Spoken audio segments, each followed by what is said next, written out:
PKINK Kota Baru. Okay, kita ada satu unit dekat sini, available ground floor dengan first floor. Unit kecek, dekat description kita akan tulislah berapa sizing dia. Okay, sliding kaca ni dekat atas. Dekat bawah kita tengok sekejap lagi dah. Dekat atas ni kita ada satu bilik. Okay, ni bilik kedua. Bilik ketiga, bilik keempat. Okay, ni rosak sikit lah. Ni pun tak ada bocor ke apa-apa, tempias daripada neko ni. Nanti owner akan rectify dulu lah benda ni. Sini ada satu shower, satu toilet, dan bilik kelima. Okay.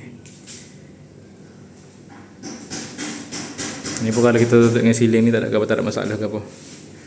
Okay. Dulu sebelum ni penyewa bangunan sebelah tu kedai makan dia letak staff dia lah dekat atas ni. So dia tak pakai dah. Dan kita open untuk sewa. Harga pun kita akan sertakan sekali dekat description. Kita tengok unit bawah sekejap dah. Okay, ni view depan kedai. Okay, boleh tengok dekat depan ni kita ada grill siap dah.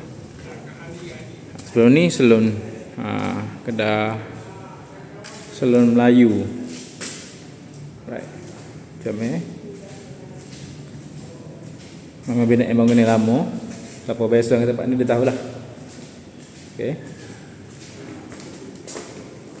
Dekat sini kita ada satu bilik shower gini. Satu toilet. Gelap sikit.